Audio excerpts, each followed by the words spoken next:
আসসালামু আলাইকুম। আমি খান তালাত মাহমুদ রাফি, বৈষম্য বিরোধী ছাত্র আন্দোলন কেন্দ্রীয় সহ সমন্বয়ক চট্টগ্রাম। আমি আপনাদের কাছে বৈষম্য বিরোধী ছাত্র আন্দোলনের একটি বার্তা স্পষ্টভাবে দিতে চাই এবং আপনারা যে যেখানে আছেন যেভাবে পারেন আমাদের এই বার্তাটি দেশবাসীর কাছে, প্রত্যেকটা মানুষের কাছে পৌঁছে দেবেন। এবং আমরা হুঁশিয়ারি করে বলতে চাই, আমাদের যারা যারা আন্দোলন করছে, দেশের কোনো মানুষের ওপর যদি আর একটা গুলি চালানো হয় তাহলে এর পরিণাম খুব ভয়াবহ হবে এবং এর ফলাফল আপনাদেরকে ভোগ করতে হবে। আজকেও আপনারা দেখেছেন ঢাকা সহ বাংলাদেশের বিভিন্ন জায়গায় সরকারের লেলিয়ে দেওয়া পুলিশ বাহিনী আমাদের ছাত্র জনতা অর্থাৎ বাংলাদেশের বিভিন্ন শ্রেণীর মানুষের ওপর গুলি চালিয়েছে।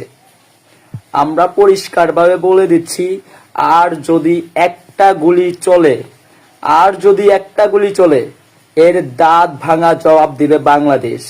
এবং বাংলাদেশের সাধারণ মানুষ 16 কোটি মানুষ যা চায় তাই হবে। আমাদের এখনো আন্দোলনটা 9 দফা দাবিতে আছে। আপনাদেরকে অনুরোধ করব, আপনারা আর একটাও গুলি চালাবেন না, আর একটা বুলেটও আমাদের বুকের ওপর ছোড়ার চেষ্টাও করবেন না। এর পরিণতি খুব ভয়াবহ হবে। আমি দেশবাসীর কাছে অনুরোধ করব, আর যদি একটা গুলিও চলে আপনারা সিদ্ধান্ত নেবেন আপনারা কি করবেন। এটা দেশবাসীর সিদ্ধান্ত নেবে। এটা বাংলাদেশের সাধারণ জনগণ, শিক্ষার্থী, আইনজীবী, পেশাজীবী যত মানুষ আছে সবাই আপনারা সিদ্ধান্ত নেবেন। এবং আমাদের বুকের ওপর যদি আর একটা গুলি চালানোর চেষ্টা করা হয় কোনোভাবে, তাহলে আমাদের 9 দফা দাবি থেকে 1 দফা দাবিতে নেমে আসতে বাধ্য হব। তাই আপনাদেরকে হুঁশিয়ারি করে বলতে চাই, বাংলাদেশে যদি কোনোভাবে ইন্টারনেট সংযোগ বিচ্ছিন্ন করে আবারও ডিজিটাল ক্র্যাকডাউন চালানোর চেষ্টা করা হয়, যদি আমাদের সাধারণ জনগণ বাংলাদেশের মানুষের উপর আরেকটা ফুলের টোকা দেওয়ার চেষ্টা করা হয়, তাহলে এর পরিণতি খুব ভয়ঙ্কর রূপ ধারণ করবে খুব শীঘ্রই। তাই আপনাদের কাছে অনুরোধ করব, আপনারা আর একটা বুলেটও আমাদের দিকে ছুড়ে মারার চেষ্টা করবেন না। বাংলাদেশের সাধারণ জনগণ, প্রিয় দেশবাসী, আপনারা প্রত্যেকে নিজ নিজ জায়গা থেকে সতর্ক থাকবেন।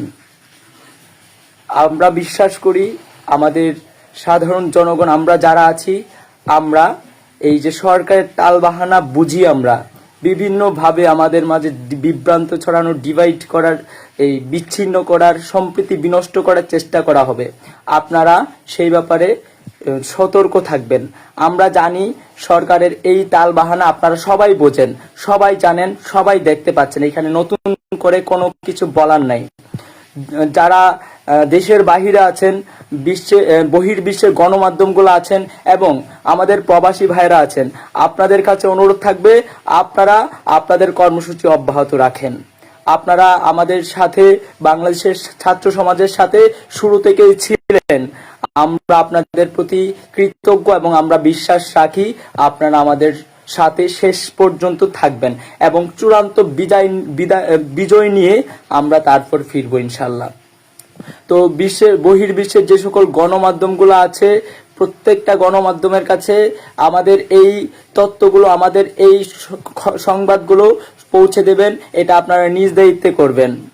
আমি আবারও দেশবাসীর কাছে অনুরোধ করব, আপনারা সব সময় চোখ কান খোলা রাখবেন, সজাগ দৃষ্টি রাখবেন। আমরা এই বাংলাদেশ সকল ধর্ম বর্ণ নির্বিশেষে সবার দেশ, বিশ্বের অন্যতম, যদি আমরা সাম্প্রদায়িক সম্প্রীতি সৌন্দর্য হিসেব করি তাহলে আমাদের বাংলাদেশ অন্যতম। তো এখানে কোনোভাবে যেন শান্তি, আমাদের সাম্প্রদায়িক সম্প্রীতি বিনষ্ট করার যে অপচেষ্টা করা হচ্ছে সেই দিকে আপনারা সজাগ দৃষ্টি রাখবেন। এবং সবশেষে বলতে চাই, আমাদের বুকের উপর আর একটা বুলেট ছোড়ার চেষ্টা তো করবেন না। এবং আমাদের যারা বাংলাদেশের জনগণ আছে তাদের বুকের ওপর গুলি চালানো তো দূরের কথা, একটা ফুলের টোকা দেওয়ার চেষ্টা করলে তার পরিণতি ভয়ঙ্কর হবে এবং সিদ্ধান্ত নেবে জনগণ, সিদ্ধান্ত নেবে বাংলাদেশ। সংগ্রাম জনতার, সিদ্ধান্ত জনতার। দেখা হবে বিজয়ে।